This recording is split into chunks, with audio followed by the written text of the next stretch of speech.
I'll call this meeting to order, and we have to add to the agenda from the listers errors and omissions.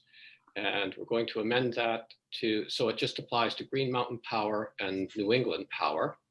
And then we had a letter from the Newfane Selectboard regarding animal control. And we could discuss that under correspondence for discussion. With that, we have the minutes of October 7th.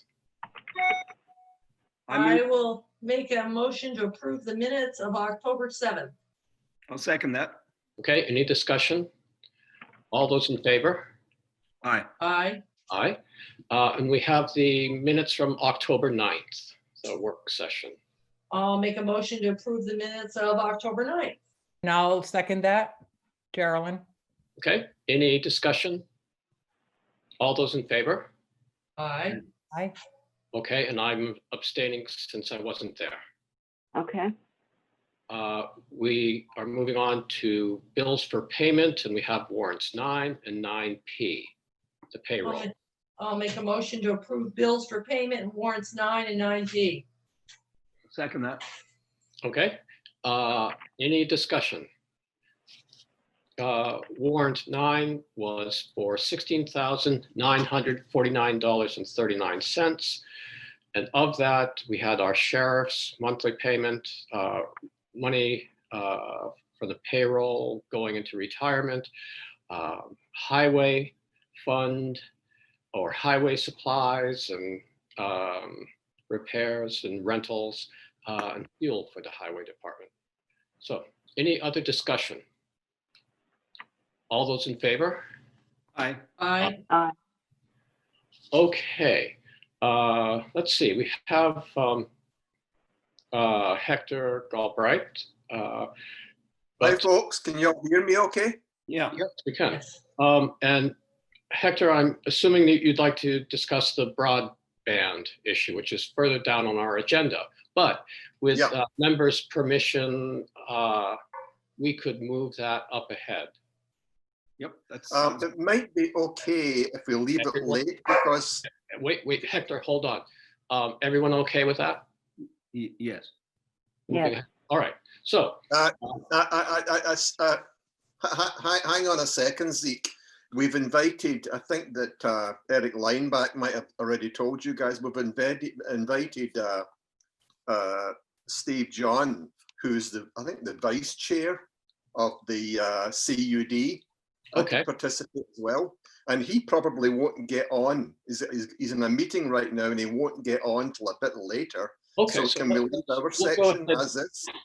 We'll go ahead with our regular meeting, our regularly scheduled meeting, and when all the people you think we're going to come along, then we'll break away and address. Okay. Okay. So we have the road foreman's report. Yes. I met up with Alan Pike. The covered bridge alarm system has been inspected. It's all set. So David, would you mind letting Wade know that? Would you mind saying that again, Terry? I'm sorry. Okay, the covered bridge alarm system has been inspected today and it was all set. Okay. Would you mind letting Wade know? Certainly I will. Yes. And he also, the inspection was done on the highway garage and the town office too, while he was at it. Okay. And yeah. so, Lee's. Terry, can I ask a question about that? Yeah. So with the covered bridge alarm system, what is it an alarm for? When does it go off? I believe that's just Fire. a fire. Fire alarm. Fire alarm. Thank you. Okay, Yep. good. Yep. So Lee's, just the general gist of what Lee's been up to, he's been working on grading and side mowing and basically what he's been at for a while. The same thing, general gist. Mhm. Okay. We have the State of Vermont Standard Grant Agreement and Insurance Requirements to sign. And we have a motion to sign that, I believe. I'll make a motion to sign the State Vermont Standard Grant Agreement and Insurance Requirements. I'll second that. Geraldine? Okay, any discussion? All those in favor? Aye. Aye. Moving on, we have a curb cut permit for the Wood residence on Nourse Hollow Road. And Lee has taken a look at this and essentially signed off on it. Well, I would move that, this is Geraldine, I'd move that we approve the curb cut permit for the woods on North Hollow Road. I'll second that. Okay, any discussion? All those in favor? Aye. Aye. All right, and it looks like we have a few more people for the broadband, but is there, just before we go into that, is there anything under correspondence for information you'd like to go over? Well, there's one thing that's not on there. The bat mitigation, we did receive a proposal All right, from Peniel Environmental, Yeah. which I distributed to the board. Mhm. I don't know, is this the appropriate time to discuss that or we can. yeah, and the Serve Pro is going to be coming Mhm. to make to review the situation, re-review the situation and make a second proposal. Right, So we should have two proposals to look at within 30 days, I suppose. right. And I believe this was going to be something that we put on our budget for the next fiscal year. Is that right? Correct. Right, That's my recollection. Yeah. right. Yeah. Okay. So when we get the other bid in, I guess we can discuss it. Yeah, I think Yeah. that makes Yeah, sense. at our work session or. Yep. It'd be great. Thank you for doing that, David. Right. The only other thing under the zoning administrator report is just a reminder that they need still two people for the DRB. If anybody would like to join, please send us a letter of intent. Yeah. Great. Thank you for that reminder. Let's see. We going on to correspondence for discussion and or action. We had a letter from the Newfane Selectboard wondering if they'd like to share our animal control officer. So, I took the liberty of recommending all four of you to them. Oh, gee, thanks. Have we responded back, or would you like me to Yeah, email would you? her? Yeah, how would you? You could let them know we're sort of in the same situation, but we should keep in touch, and it might be, something. It might be something that we could share. That would be it, yes. Maybe they can find one before we do, because we've been at it for quite a while now. Yeah. Yeah, there's another vacancy out there. If anybody like animal control. Yeah. Zeke, weren't you on to somebody about Yes, that? Josh. His last name escapes me right now. Pacheco. Yes, he's interested, and so we've been sort of corresponding back and forth. So I'll pursue that more. Great. Yeah. And with that, we come to new business and let's go to the broadband right now. And we have Eric Linebeck, Hector Galbraith, and I think Ann Black might be, Paul Normando might be. So everyone's interested in this. And Can Hector, you guys hear me okay? you attended a meeting. Can you guys hear me okay? Yes. As I tried to make the point earlier that Steve John, who's the vice chair of the Wyndham CUD, is going to attend this meeting by phone a little bit later. So if we could hold that off until Steve checks in. We're on a roll here, Hector. We might, Never heard of the select board being on a roll before. yeah. Well, we'll keep going. And we have, How about any update on the reappraisal? yes, do we have any? I emailed Jean and Steve for an update, but I don't see any that I got any response from them. Has anybody else heard how it's going? Only thing I've No. heard is just moving along. Yeah, Uh-huh. right. You know, I was curious how it's going with the monitor, if they're getting to do some interior, interior inspections, but I haven't heard. I'll let you know if I get a response to that between now and the next meeting. They're supposedly doing middle road at this point. Mhm. I haven't seen them since, since October the 5th at my house. So I don't know if they're working their way up from Route 5 perhaps. Okay. Well, they're still having good weather, so I imagine they're making good progress. Yeah. Okay, from the listers, we have the errors and omissions form that we need to approve. And it's been amended to, let's see, include just Green Mountain Power and New England Power in this particular situation. So a motion to sign that would be good. Doesn't it include Vermont transportation too? We got a note Is it- from Lori just before the meeting began saying, Oh, okay. yeah, so I believe it's just Green Mountain Power and New England Power. Okay, I'll make a motion to approve the errors and omissions certificate for New England Power and Green Mountain Power. I'll second that. Okay, any discussion? All those in favor? I Aye. All right. So let's see. Short of going into taking a break and coming back, we're back to broadband. And so let's go ahead and start that discussion. You really are on a roll, aren't you? Yeah. And Let me I just- think we could even speed it up by just saying, let's have a motion to apply to the Wyndham Regional Commission to join this endeavor.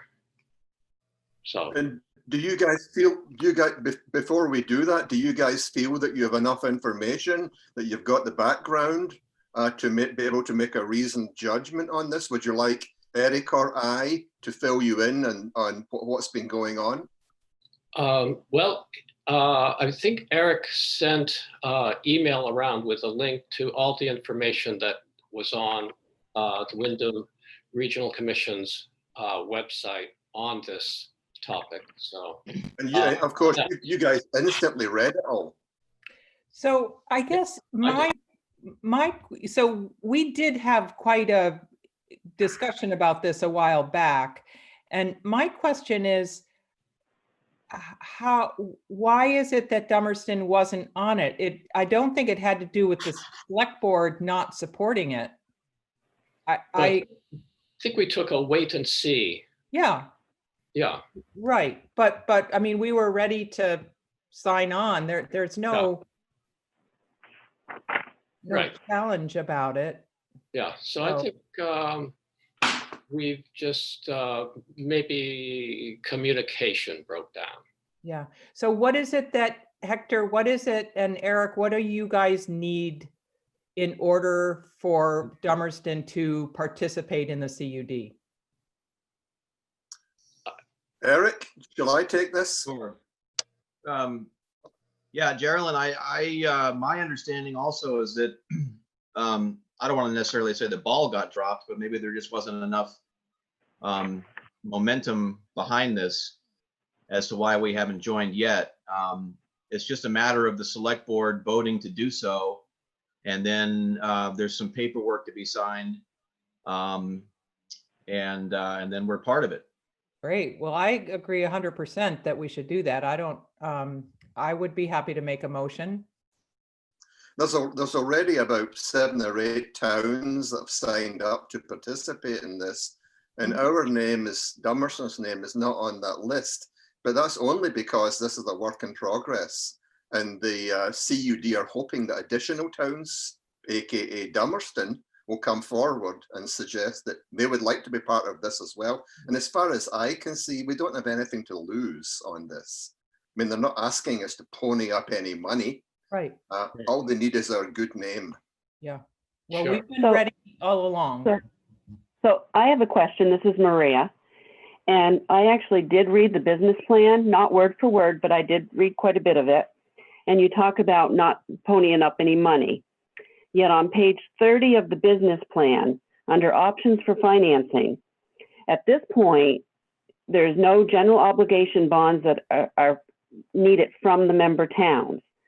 But it specifically states in this business plan that that could change.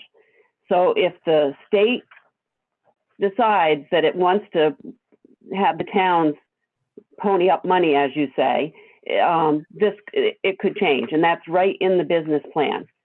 So that is a concern that I have, that we could be joining this thinking that this is not going to cost our taxpayers any tax money, when in fact the possibility does exist that it could. Mhm. Well, is there an opportunity to once the need is ascertained for money, for a town to opt out if it were considered too onerous? Is there an opt-out option on this? I didn't see it in the business plan, no. I didn't either. I saw a section that said it was not going to be funded by taxes from municipalities. So that gave me comfort. And also that I guess if we were to formally join, we would probably have to take this to a town meeting or a special town meeting. Well, Okay. could I say that Steve John has just joined us? And Yes. he's the vice chair of the CUD, and maybe he could answer this He can question. address that question. Yeah, can you restate the question? Because that is a good question. My understanding also is that there would be no tax obligation on the town. And that question about whether if that's the case, that somehow that can change down the road, having an opt-out, I think would be important. Because I don't want us to wait until to bring this to town meeting. And I don't think we have to, but let's, Stephen, I'm glad you made it just in time. So could someone restate the question, and hopefully Stephen can address that. Let me actually read it under the facts on that, the Wyndham Regional. And it says number 30 VSA 3056 states a district shall not accept funds generated by members' taxing or assessment power, and a district shall not have the power to levy, assess a portion, or collect any tax upon property within the district, nor upon any of its members without specific authorization of the General Assembly. So the way it's read, there is a loophole there where the General Assembly could change that statute. If I'm reading this right. Yeah, and then it's restated again, a little different wording on page 30 of the actual business plan. And it specifically says that there is a chance that this could change. Okay. So we could be obligating ourselves and our taxpayers a pretty substantial commitment. And the reality is that if I remember correctly from the survey, there's already about 70% of the town is covered. So we're going to be asking all of the taxpayers in town, through possibility of an assessment, to cover broadband for how many homes in reality? Well, 30%, that's a significant amount. Well, no, that's out of 244 people that actually did the survey, but we've got over 800 residents. And I did connect in, I sent it all to you guys. I did connect in with the big sales rep down at Comcast, and they are taking names to expand up here. So That- there may be more coming on board. So I would like to know how many residents out of the 800 and some odd that we have in town are not currently covered under a broadband. My feeling is about 40%. But we It's, don't know an exact number. The number from the state study, I'm sorry to jump in here, the No number from problem. this was the state study that was done. Stephen, you might correct me on this, but I don't think this had anything to do with WRC or the survey. But I'm looking at a map that shows every town in the state, and Dummerston has 322 households that do not have high speed as defined by 25 down, 3 up. That's 322, which represents 33% Okay. of the number of households. Now, how many do you think at some point, if Comcast is already taking the list and stuff, we may be able to get that into the 20s or however? So we've still got that in the work. It's starting in the works. Well, Comcast might say they're putting a list together. I was in touch with I've been in touch with Comcast over the last month about getting broadband into Camp Arden Road, which is where I live. Okay. And a whole bunch of neighbours who don't have broadband. I don't have broadband by any definition. I've got DSL. Comcast told me that for me to get hooked up, it's going to cost $28,000. If I get like 10 neighbours, that'll bring it down substantially. But even then, they're pretty cheery. They talk about distance to the road and blah, blah, blah, blah, blah. My feeling is they don't want anything to do with expansion because it costs them money. Yep, I think that's right. They only Okay. go for the low-hanging fruit, and I'm a pretty high fruit when it comes to them. Let's get back to the question of whether or not the town may be obligated to fund this in some way down the road. And Stephen, I see you're connected now, and your microphone is hooked up. Or did we just lose him? I think we Yeah, We I don't lost him. see him. I think we just lost him. He was on there for a while. Yeah, I think he had trouble connecting his voice, so he called in, and he was connected, and now he's gone. Because this is where we need you, Stephen. Because I think that's the question. Is, my understanding also is that this won't result in any kind of funding required from the town, and that's a good point. We're one of those towns where actually a good number of households are already served through SV Cable and now Comcast. Folks like Hector and myself who live on in an area that doesn't make sense for them to roll out connectivity. I also live on Camp Arden Road. And so yes, we have a chance of maybe getting Comcast to do something, but the real question is, will the town be on the hook, or and if so, can they opt out? Because if that's not the case, meaning we're not on the hook or we can opt out, then it's a no-brainer to join this effort. But if there is that potential and we can't opt out, then I agree this needs to maybe be put to the town. Right. Now, I've got one more question to this that we go with Steve, because it's under the facts again. It says, how will construction and operation be financed? And it says build out can be financed by grants, federal loans. What worries me, it says municipal revenue bonds. So I think that should go into the same question of, not only could you deal with a change in the General Assembly, but you could be dealing with, what are we dealing with municipal revenue bonds? I see Stephen is back. So Stephen, are you prepared to respond to this issue of whether the town could be put on the hook, the taxpayers? Yes, if you read the statutes, they make it very clear that no taxpayer and no town is liable in any way for any indebtedness or anything that's could be held against the DVCUD, the CUD. This is true for all of the communications union districts being formed across the state. It's a pretty ingenious bit of statute. it's really giving every town an opportunity to join. And certainly, in your case, if you as a select board decided to join, then, and you wanted to withdraw, then you would just so vote at a public meeting.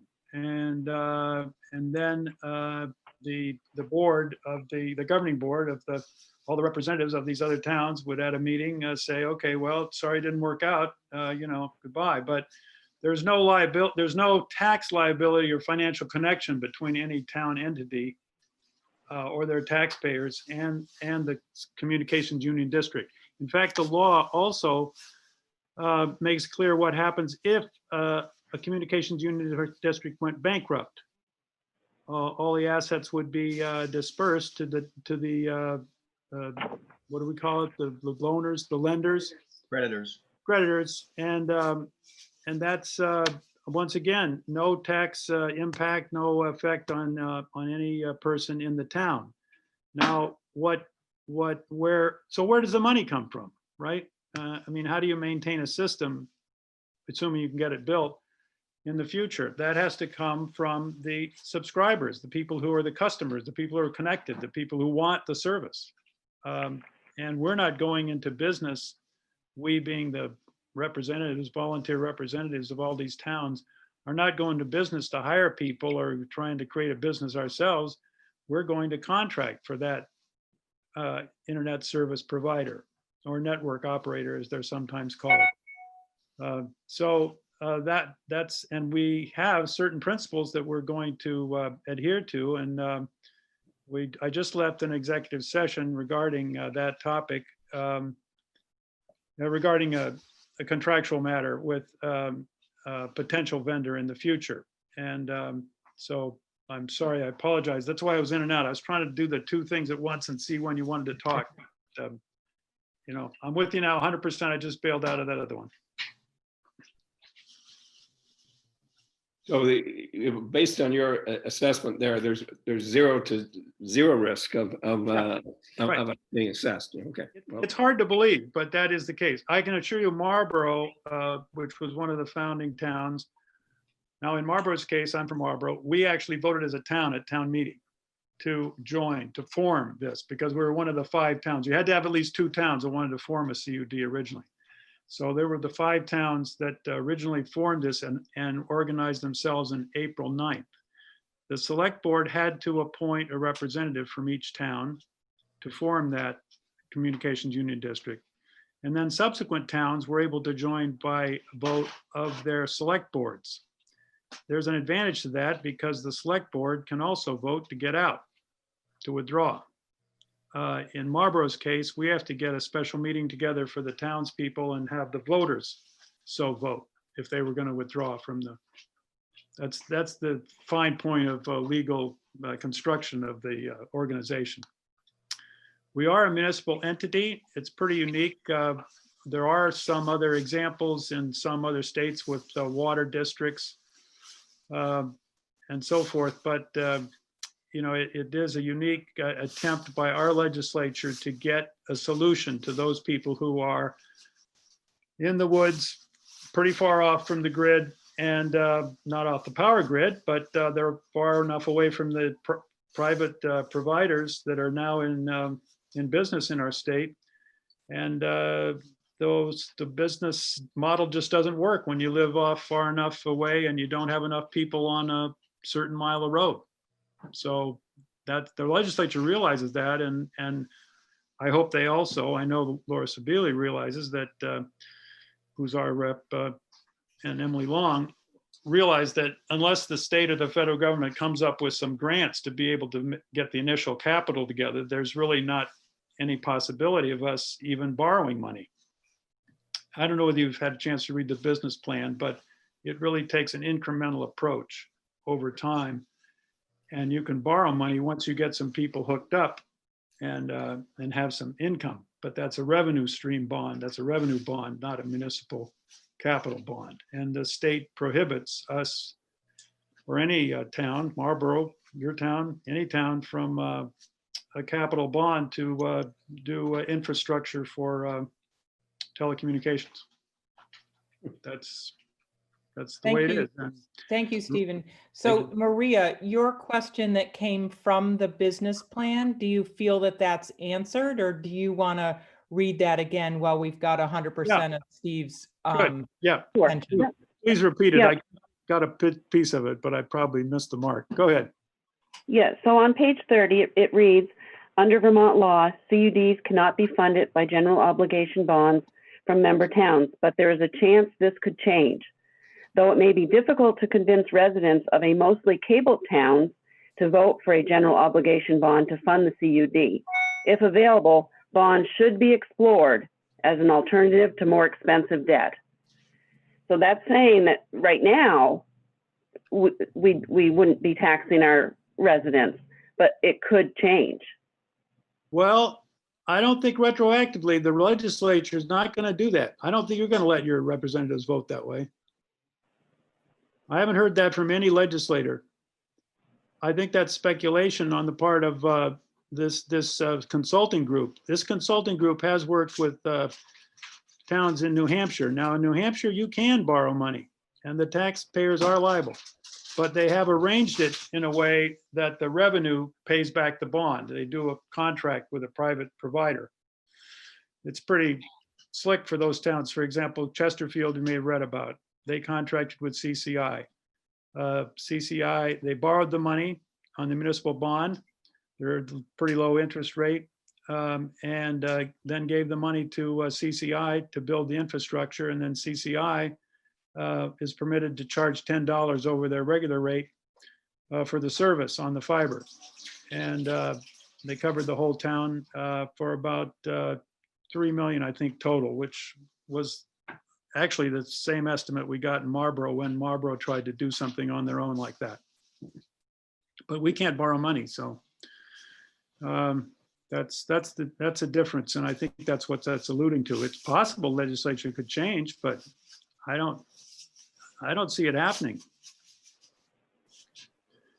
I think it is important to step back a bit here and say what is really going on. I think we in Vermont there's a and the COVID makes it brings it into sharp relief. Distance learning, etc. The need for broadband, high-speed internet connection for the entire state is extremely important. It's important for the children. It's schooling. It's important for the economy.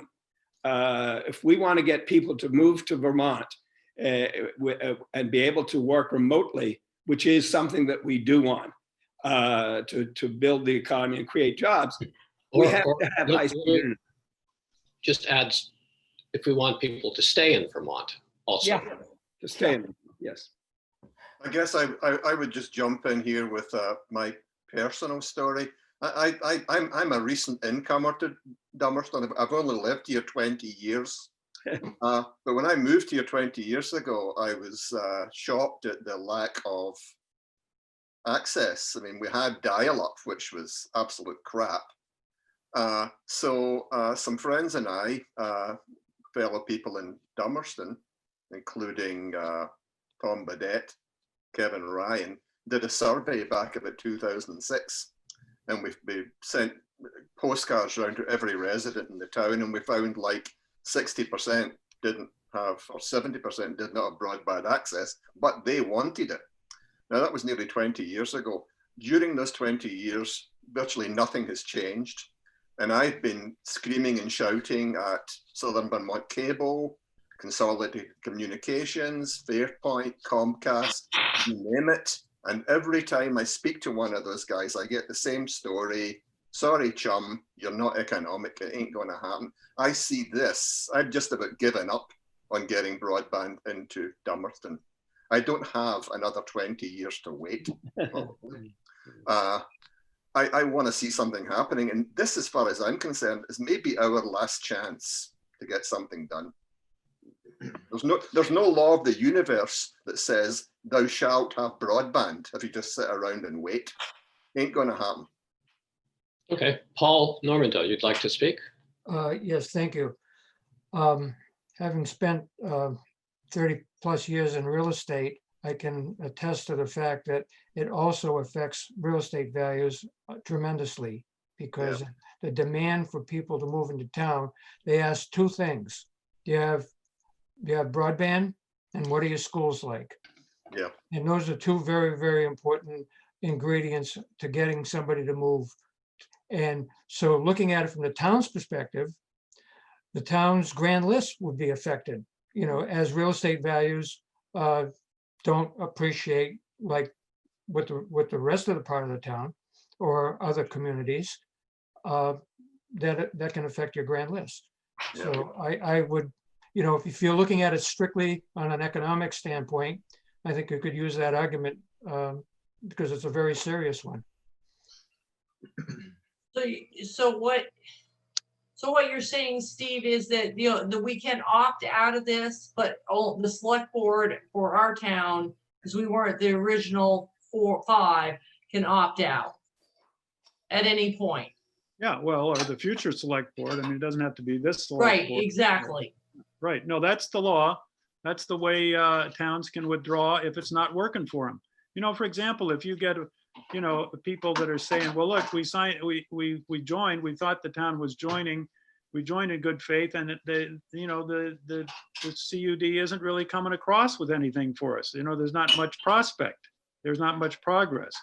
I think I could tell you about some progress we've taken already since we started on April 9th, but I think that, you know, that's really the proof's in the pudding. If you're not going to get anybody connected in another 20 years, well, you should have left long ago. But, you know, our difficulty is we admit that we do not have the cash in hand. You know, money is going to be the accelerator of anybody's project to do anything, any kind of building.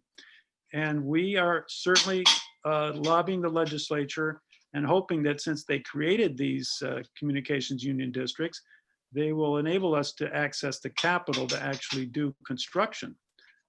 We've already started and signed a contract for a poll study, a study of the polls, survey of the polls, which is the first step in 3 towns adjoining Reedsboro, because Reedsboro had already done one. So, you know, that's the first little step. But Weston just joined tonight. We have 16 towns. The more towns we have, the more critical mass we have in terms of customer base, potential customer base, people to serve. And the important time is to join, I think, pretty much this year, because we are now making the plans. The design to build is being conceived in the next few months. And if you're on board, Dummerston will be included in those plans. If you're not, then Dummerston will join later. I mean, you can join anytime, you'd be welcome. But, you know, I do think that, you know, the time is right to decide to be at the table with a voting rep. And those are the people, the governing board, I'm one of those members, are the ones who vote on the budget and the plans and the contracts. How has it worked in the past, Steve, in regards to representation from the towns? Say Dummerston says, yeah, we're coming into this. Yeah. Would you want someone from Dummerston on the select board, for example, to be a representative to the CUD who would provide information back and forth between the CUD and the town? Yes, that's my function as appointed rep by the select board. But it could be a select board member, but for example, it could be other people. There's a rep and 2 alternates that are requested. Some towns have not been able to come up with both alternates, but it's important that there's some alternates so that if the rep is ill, that at that meeting, we meet once a month. Now we could have special meetings that you are adequately represented. I was given an example of different people. We have a member from Stratton who was in the real estate business. We have a representative from Brattleboro who is assistant manager, Patrick Moreland. We have Ann Manwaring, who's chair, who was in Wilmington and was a legislator. You know, we have quite a mix of people. We have a consultant, private consultant who was, that's his business, is in Halifax. We have a man who's working at the dam in Harriman Reservoir in the electric company, representing Omar Smith from Reedsboro. And anyway, it's a mix of people, and that makes the experience and the strength of the organization better. I thought when we first started down this road that we had Roger Turner and Chris Olson were our two, people. Right. They went to the preliminary meetings that the WRC held, the Wyndham Regional Commission held, and that was to get feedback and to work on a survey that was part of the Right. feasibility study. Oh, And okay. you see, the Wyndham Regional Commission got a grant for $60,000 to have a feasibility study done. And that if the feasibility study was approved by the Department of Public Service, it looked like it was viable, then they would go to a business plan. I see. And those are the two steps that we've taken over this year. And the meetings, we rolled out the business plan last month. No, it was earlier this month, I guess. We're still in 2 weeks ago. October, on the 7th, I believe. So that's the sequence of events. And I think many towns like your own perhaps is waiting to see what the business plan said and whether things were really going to fly or there was something viable. And the business plan says that there is a path, and we may have to be patient, but it can be facilitated and improved, progress can be accelerated by what the legislature decides, what grants are available.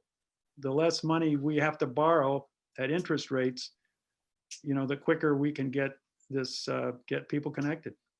So what's the timeline, Steve, for starting the connections? The business plan says the earliest that we can expect people to be connected would be spring or summer of '22. That's quite a wait for some people, but the feasibility study originally projected that it would take 10 years to get all of the 15 towns Spring connected. of 22 is pretty fast. Well, I mean, it sounds good to me, but the problem is that all 16 towns wouldn't be connected, or if we're at 20 towns by then or something, we can't do it simultaneously. There is some strategic thinking about working at both ends. Weston joined tonight, so you can see we have the whole north-south of Wyndham County, from Massachusetts border to Weston, along Route 100, basically. And so there certainly is a reason to think that we might start out with central hubs, offices they're called, that would distribute the fiber and the connection and be redundant. So we wouldn't, if something went down, we wouldn't lose connection. That's important design. Yeah, that's it. I just want to make, So let's see. It seems to me that Dummerston joining this, we have little risk at this point. There's the potential for, people have spoken what the advantages would be to residents in the town. And the select board we'd have the ability to opt out if we chose to. Before any money could be spent, we can't just spend money. We'd have to ask at a town meeting if it's someday the possibility of any money being spent other than the subscribers. So I think we're pretty safe in just saying, let's join and play it by ear, have representation on this organization, and the benefits, I think, far outweigh the risks. So that's what I would propose. But Steve, you have a comment? Yeah, I just want to assure you that there is no representative on this board that has any intention, desire, or want or fantasy about going to towns for money. Yeah, okay. That's not going to happen. Well, at least as long as I'm vice chair, I try to represent the organization well. That's just not the way this has been set up by law. I got one more question for you, Steve. My understanding of Dummerston is that about 60% of households have cable already. We are pretty well cableized Yes. when it comes to Windham County towns. Does that throw us right to the back of the queue?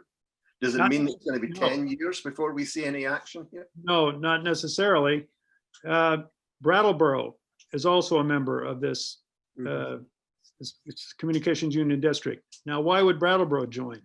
Well, they have a few people up in the actual north west corner there, Sunset Lake Road. Yeah. That connects to Marlboro. Dummerston connects to, well, we're all connected. Mhm. Yeah. And the thing about a Communications Union District is, and probably Mr. Norman knows this from real estate, the borders don't matter so much. They more matter in the deeds, but they don't matter so much about where the roads, it's where the roads go Mhm. and where the, where the power lines run and so forth. And we're going to be following those roads and power poles. We're not going to put up any new power poles. That's going to be GMP. They're all GMP poles. And there is some effort in the legislature to get those ready, make ready for fiber installation. That would be a tremendous help. And we hope to continue to lobby the legislature to make that possible. But it matters where the roads are. So I don't know where you are, Mr. Galbraith, in Hector, in Dummerston, but if you follow the roads and where the power lines are, that will give you a pretty good idea of how well you're connected. Now, Putney is also a board that is considered joining. I can't report anything definite. I've met with them as well. And then I'm meeting later on with Westminster Westminster in a couple of weeks.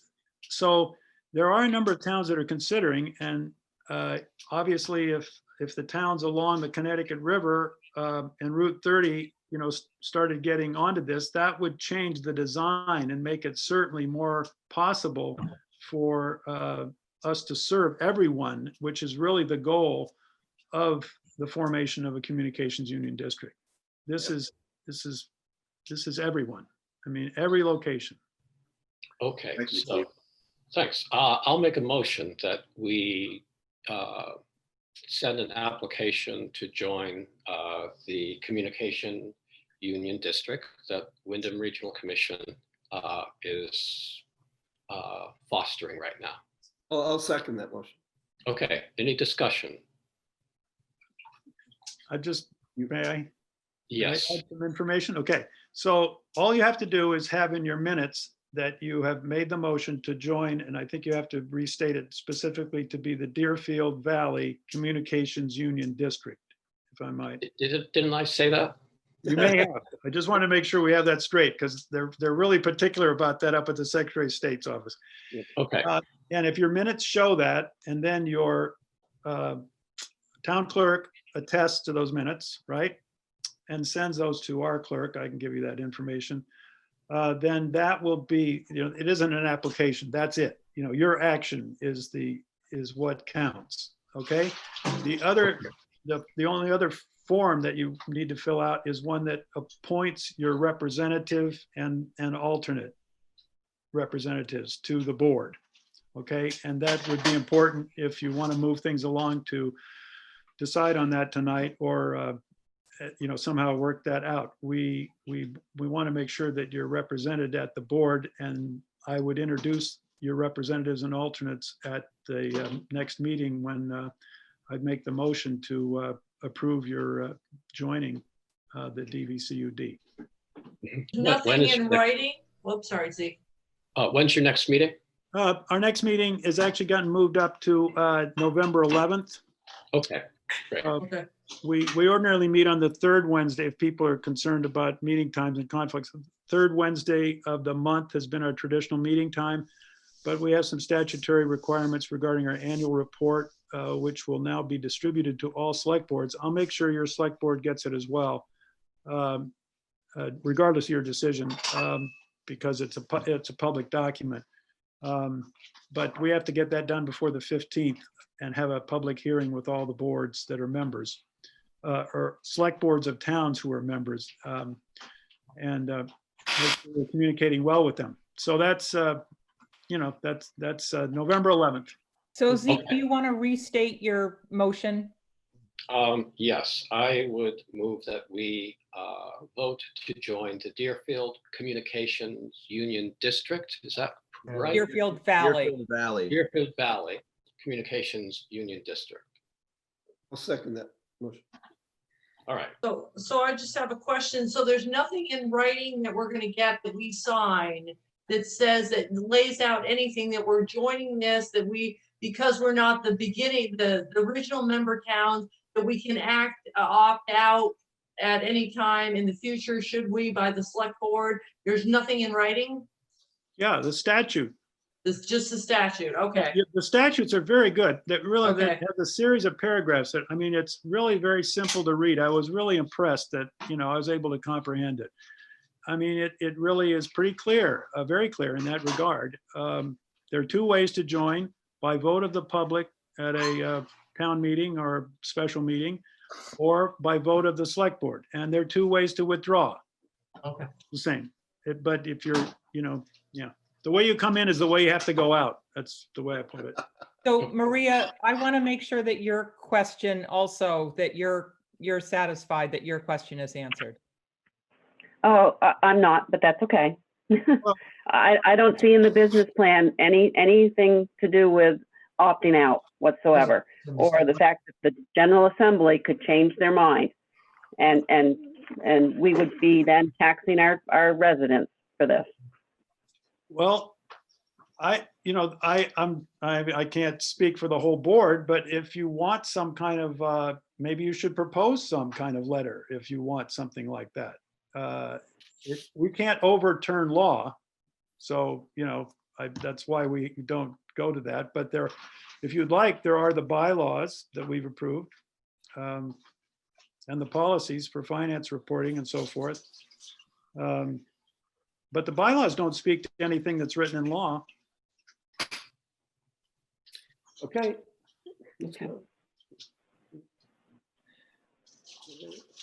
Okay, any other discussion?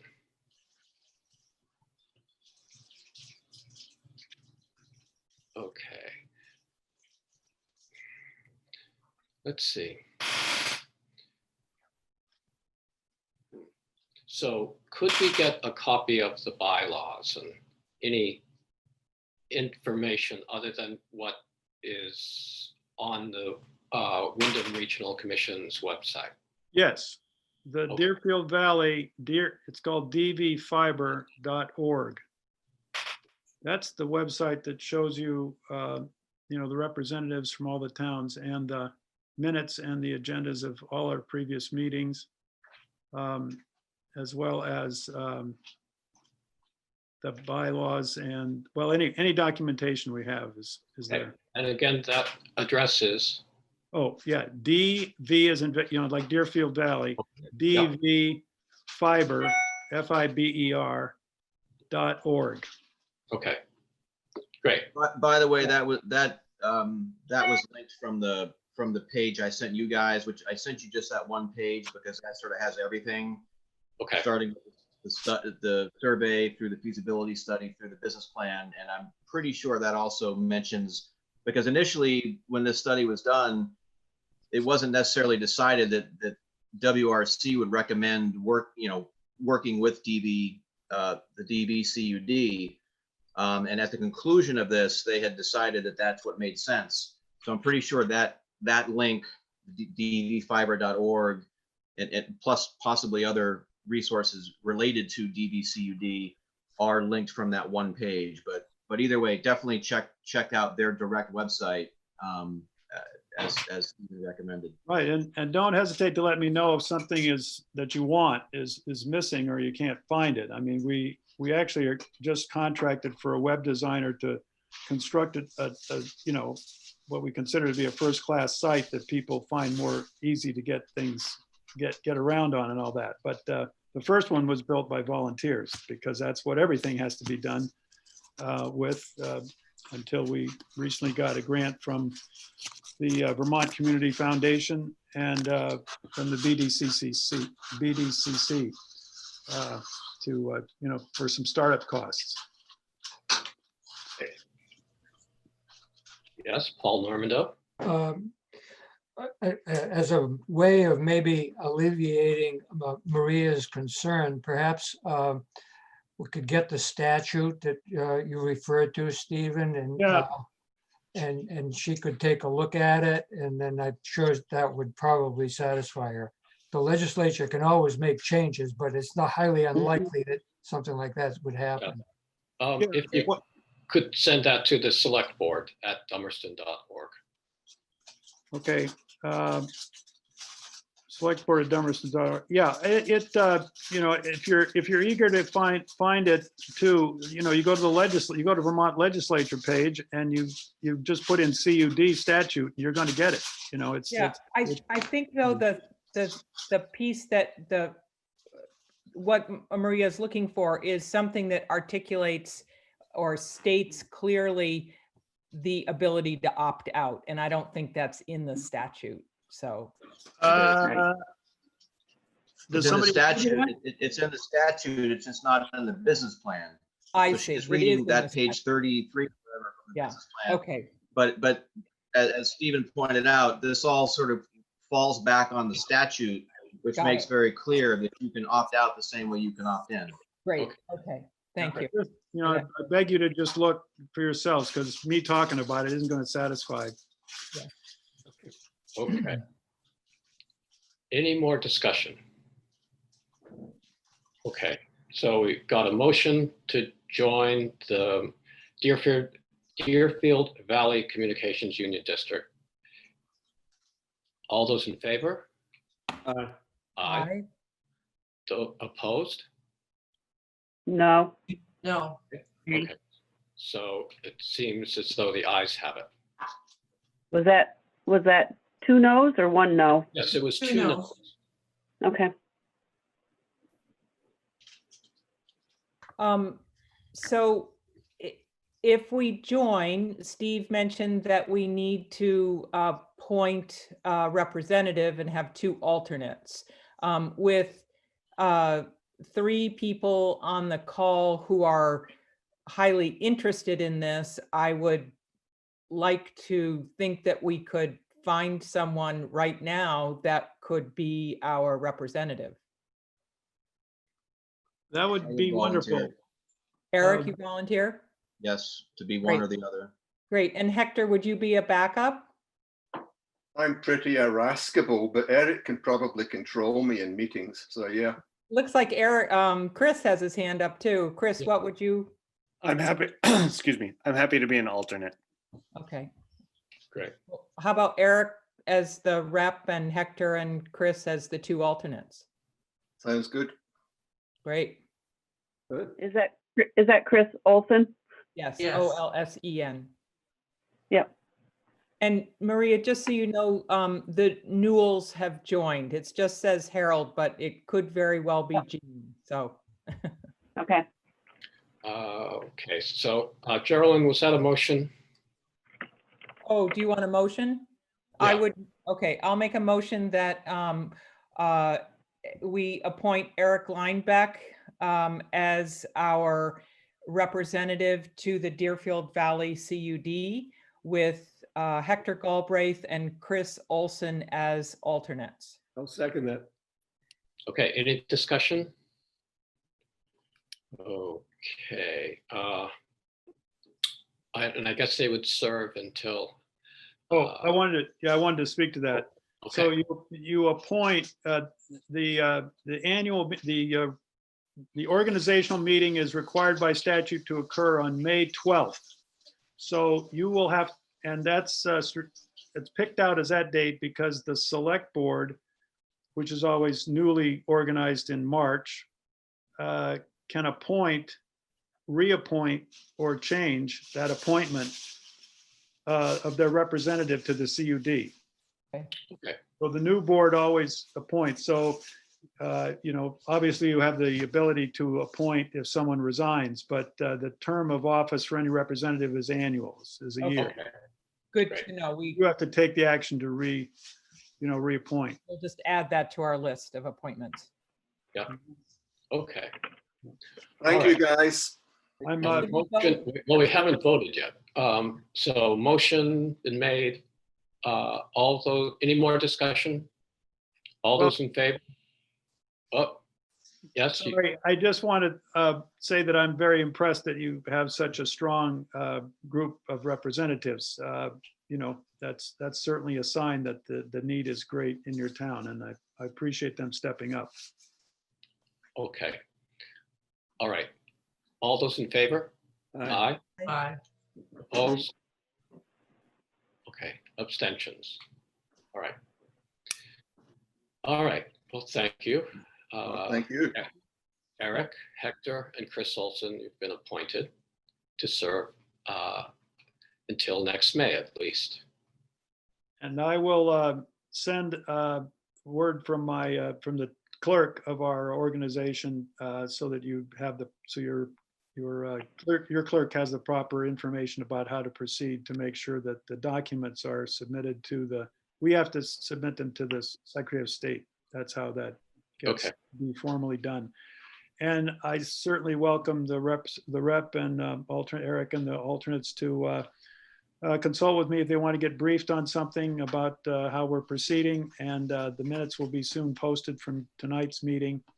And welcome you, board. And then I'll put on your calendars that November 11th to date. That's a Wednesday when Okay. we'll do the annual report. Great. Thank you very much. Thank you. Thank you. For being here. Okay, Thank you, Stephen. Bye-bye. all right. Any other comments? Any more discussion about this issue? I actually just wanted to say one of the reasons I'm particularly passionate about this, other than the fact I've worked in remotely for ever since I've been here in Vermont, and luckily I've been okay with the DSL that I have. Okay, meaning I can get by, but I now have a 6-year-old daughter who, because of the pandemic, is doing remote schooling, and I could bring my wife in here to tell you how often I'm, excuse my language, bitching and complaining about Take our your word for service, because it is almost unworkable to do what I need to do with my daughter with files that are hundreds of megabytes, and it takes 10, 20, 30 minutes to download a file sometimes. And I'm one of those, 30% of the people here in town, 35%, that doesn't have high speed. And that's mainly because I live a mile and a half down a dead end road. But this is very important to me and those other 300 plus residents in town. And back to Paul's comment earlier, that's a big impediment to people moving to this town or staying in this town. In Vermont in general, is that, we got to get caught up with the 21st century here. So I'm very happy that the board has decided to move forward with this, and I thank you. Okay, thanks, Eric. Can I ask a quick question, Zeke? It's my Sure. understanding that there's been 2 surveys done on broadband in Dummerston. There's the one that Kevin, Ryan, and Right. I and Tom Normando did back in the early. You said 2006 last time. Yeah, but there's another one. I think maybe Chris was involved. It was Yes. done more recently. Where can I get my pause on the results, methods, etc. of the more recent one? You could go to the Wyndham Regional Commission website. I think Slash broadband. that's where I found it. Right on Ah, the front page, right on the front, right there Yeah. on the top left. On their broadband page, Hector. Yep. okay, thank you.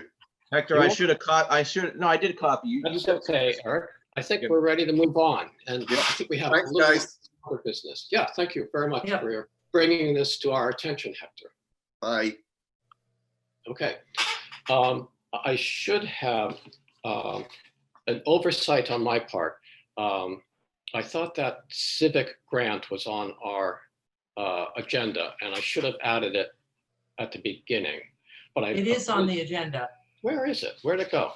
I think you got you printed it out early. It's Ah. under, it was under broadband. Oh, okay. Okay, yes. I have an early edition of the agenda, so, okay, great. Anything else did I miss with my older edition? So we have, I believe it's called the Civic Grant. Our town clerk applied for it.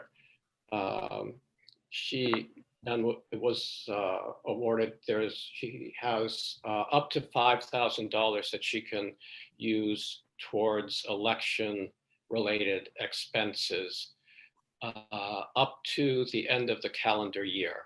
Although that doesn't prevent her from purchasing something that might be used for town meeting in March or something. But, and my understanding is that she would be administering that, but the legislative body has to approve this, I believe.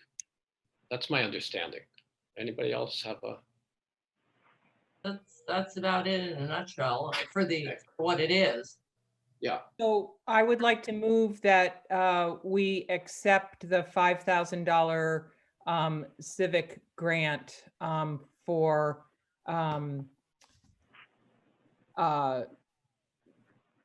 the use that it is designated for. I'll second that. Okay, discussion. I have a real problem with this. Okay. In the sense that this is a private grant that came from a very well-known individual that leans one way, okay? And I feel that well, I have two problems with this, but I feel that in terms of the election, we should be impartial. There should be no, I mean, one way or the other. So that's my first issue with this grant. The second issue I have with the grant is if you read the actual grant, number 8, it says the grant may not supplant previously appropriated funds. The grantee shall not reduce the budget of the municipal clerk or fail to appropriate or provide previously budgeted funds to the election. So we only have one line. So basically the way I'm reading this is Lori has to spend the $1,200 in the elections fund in order to use the $5,000 grant. So if we don't have any in and we opt to go to Australian ballot, we still haven't dealt with that, for town meeting, there will be no funds in there for that because she can't use the $5,000 to print for that. This is for this general election. Then the second area is if we have 0 funds, and if you go to 9, the CTCL may discontinue, modify, withhold part of, or ask for the return of all or part of the conditions of this grant if this grant has not been met. CTCL is required to do so to comply with the applicable laws and regulations. So if she submits something that they say no to, even though she spotted it, we will still have to reimburse her, but there will be nothing in the line item budget because we've taken that to 0. So those are my 2 concerns with this.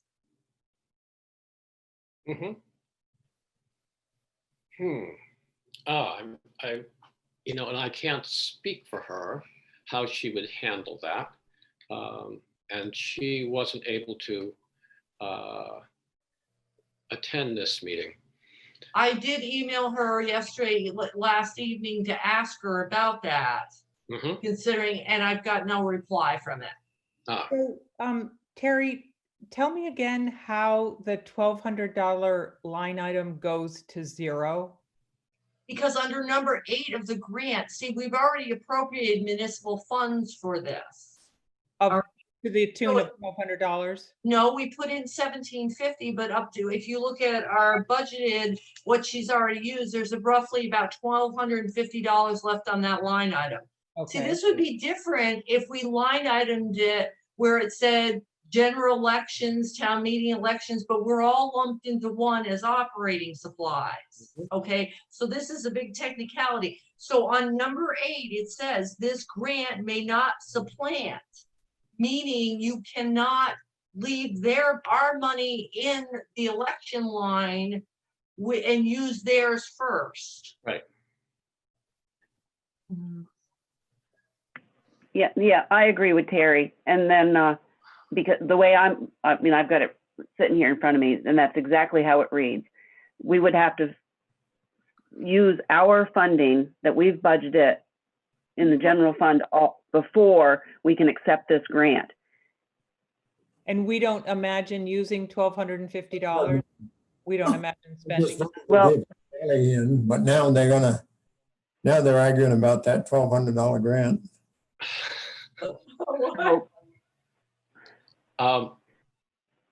And the thing is that this grant project only runs until the end of the year.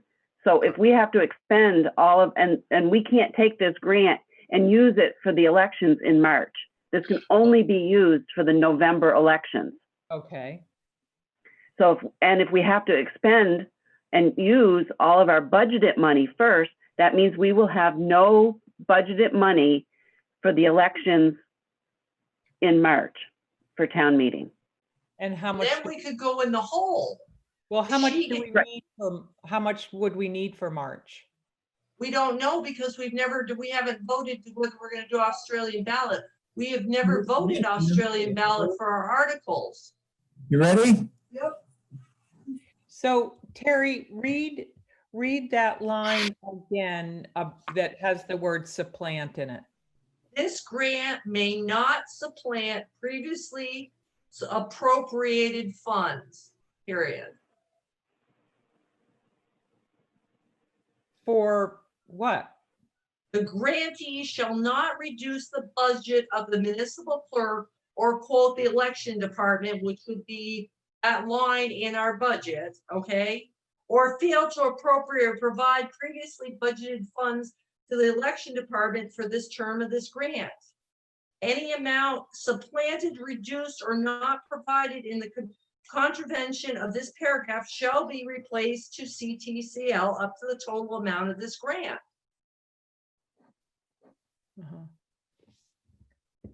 Well, I'm thinking about the intention of this grant money. But okay, go ahead. And I don't think that they intended to compromise our ability to fund something in March. I think the intention was whatever we can do to make voting easy and safe. Safe, and it's a challenging year. Town clerks are working really hard. It would be I mean, there's so much there's so many constraints and challenges around it. Their goal is to make it easier. So, if there's this technicality that's a challenge to us, I'd be willing to call them and let them know that that's our stumbling block for this. And but it's a stumbling block for anybody, Geraldine. It's part of the grant. Everybody that's getting this is getting this. Yeah, but this is the contract. All of our budgets go through, March, and it includes town meeting. So, but see, the other thing is we got to understand that we've lucked out in terms of that line item in our budget because the state paid for the ballots to come down and they paid for all the postage. Okay, so we did it, the only other difference is in good faith, we put in postage on that, on our line, okay? But the state has also sent her down the emergency box with the PPE, the hand sanitizer, that's all been provided to us. I mean, to make a safe environment, the cleaners. Mhm. But I don't feel comfortable taking away money out of our account, our line item, and not have it for town meeting. Plus, yes, this is a nice way of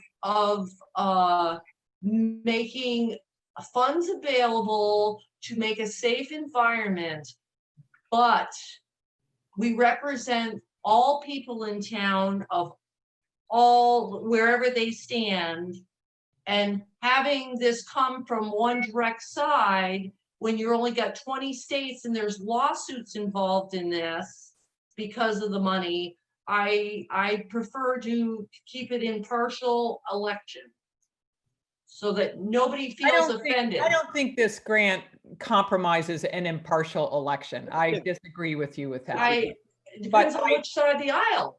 In what way does it compromise the election? In terms of, it's all over the news. This is Facebook's money. And that's it. I mean, there may be people that don't lean that direction. I mean, he's making it pretty well out there in the open of what's going on. So, I mean, there's lawsuits, there's a federal lawsuit going. So I'm just throwing it out there.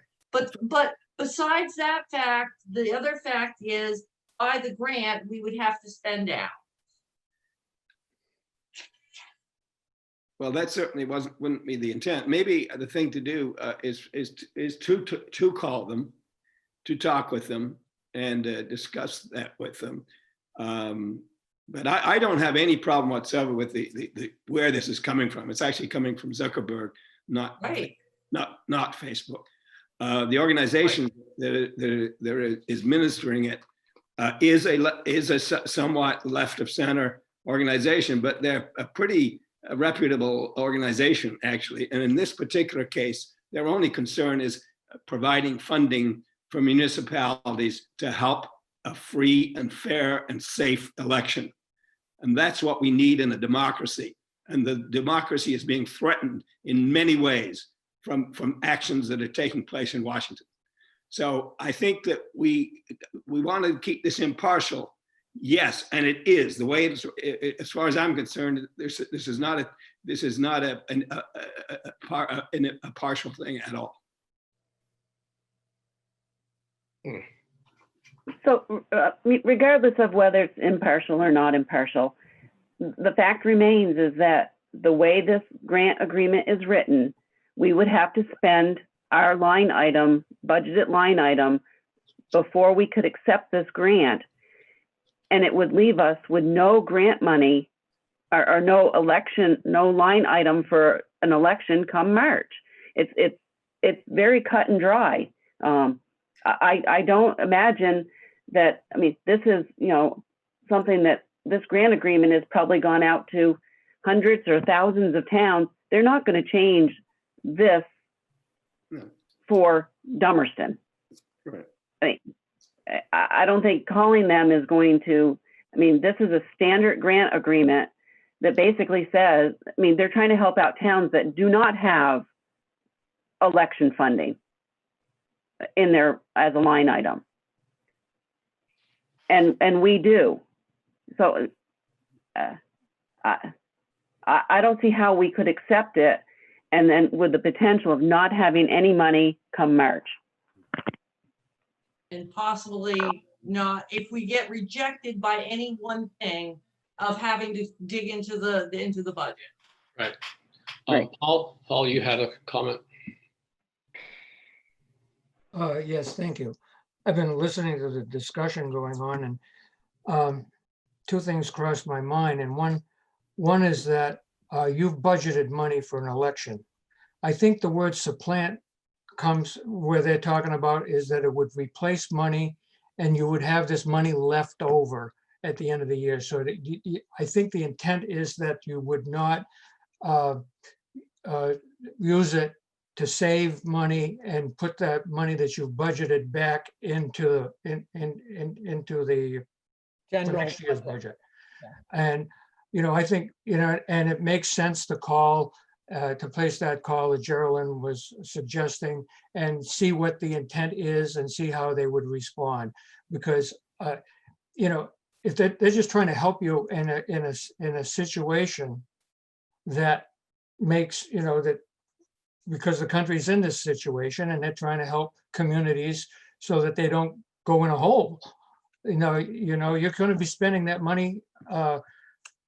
You've budgeted that money for elections, so you've got an election coming up in March. So you can use that $1,200 in March. So I think, Paul, is what you're saying that the intent is you spend your money first and then the 5,000. But if there's money left over in the 5,000, you keep it in that line item and then it's available for March. Is that what you're saying? Well, no, I wasn't saying, I don't even think you have to spend the $1,200 at first. I think you can reserve that $1,200 for your March election. I'd be really. That's a good question to ask them when you make that phone call. Yes, I would, because the way I'm reading this grant, Paul, I'm really questioning it because everything, the way it's got to be detailed out, we'd have to get that question answered. Yeah, well, let's get it answered. I mean, So here's another thing. We've got some questions that, it's unfortunate that Lori isn't here to answer. So our next meeting is going to be November 4th. Yes. So talk about kicking a can down the road. Yes. We could, is there a way that we could table this discussion and warn it for our budget? Well, let's see, our work session, but you're going to be gone, Dave. I will not be available. Yeah. I'm just trying to think how we could get some answers to the questions that we have and still have time to act on this. we could have a short meeting on the 28th. Next Is Wednesday. that next Wednesday? Yeah. Mhm. No, I can't Lori, do the 28th. And there's already a BCA meeting scheduled for the 28th. Oh, right. Yeah. So that's perfect. Lori will be there. We'll all be there. Yeah. Maybe.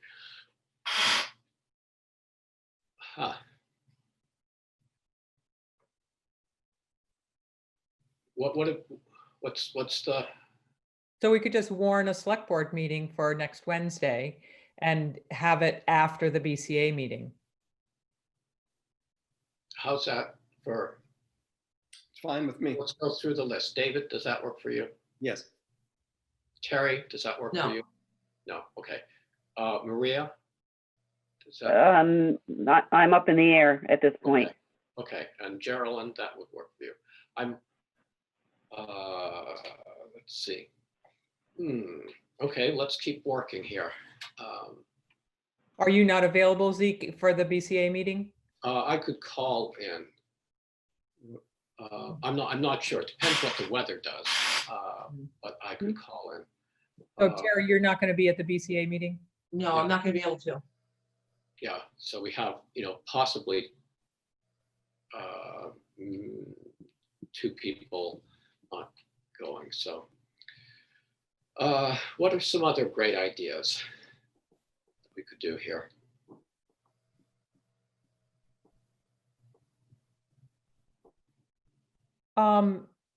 Well, in any case, I would like to call and find out, it's whether we have a meeting and vote on it, I still would like to call and find out if this is a technicality that would preclude us from voting to accept the money.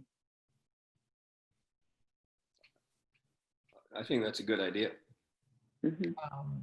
And then we can, with that information, we might be, you know, people might know their schedules better. We might be more motivated to convene a brief meeting.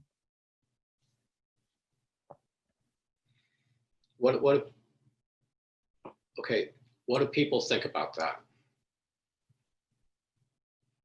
Good idea. I think that works. You're good with that, Terry? Yes. Okay, Maria, you okay with that? Yes. Okay, well then, let's get some information.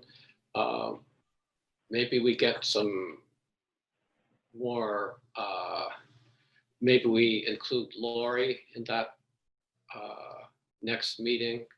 Mhm. And then we'll just try to schedule and warn and schedule what I would hope would be a quick meeting sometime before our next regularly scheduled meeting. Yep. Yeah, I mean, the best time to schedule it for and just warn it is for the 28th. And if we end up without a quorum, then we just don't have that meeting that we warned. Yep. Because we end up without a quorum. But it's already on our calendars. Okay. The 28th. I'm sorry, I don't have it. Oh, that's next Wednesday. Okay. When the BCA meeting is. Yeah, but Terry's maybe, it'd be, on a contentious issue, I'd like to have as many people involved as possible. Yeah, that's true. Yeah, no, I agree with you. So Yep. I'd want to find a time when we can, how many of there are us? That's 1, 2, 3, 4, 5 of us can make it. So. Good. Good idea. Agreed. Okay, Okay. so we're all at least, any questions you want Geraldine to be asking? What line 8 needs? Okay, we'll get clarity on line 8. Maybe we'll get a little more clarity from Lori on, how she's thinking about using this money and. Yeah. Well, she told us. She said Yeah. how she was gonna. Okay, yeah. Yeah. Yeah, can we, but what Paul was saying, can we, say, well, we're, Yeah, no, that's what I'm gonna find out. okay, all right, And I'll Great. let people know. Yeah, because I Okay. just don't want to not accept this based on a technicality that isn't accurate, so I just want to find out if that is let's what, find out, yeah. if we're reading that the right way. So, I appreciate, Terry, your, being so thorough about it. So, we'll just check that out. Good. Okay, so that's how we'll leave it then. You'll call and get back to us. Yeah, and I'll get back to everybody. And then we'll go from there. Yeah. Right. One step at Okay. a time. All right. So, who wants to have a budget meeting now? No. Mhm. Okay, Yeah. let's hold that for Friday then. We have a budget work session scheduled for 5 p.m. at the community center. Right. Great. Is there any other new business you want to discuss? Okay. All right. I'll make a motion, we adjourn. I'll second that. Okay. I guess we're adjourned. Thank you very much. Okay, Everything. take care. All right. Take care.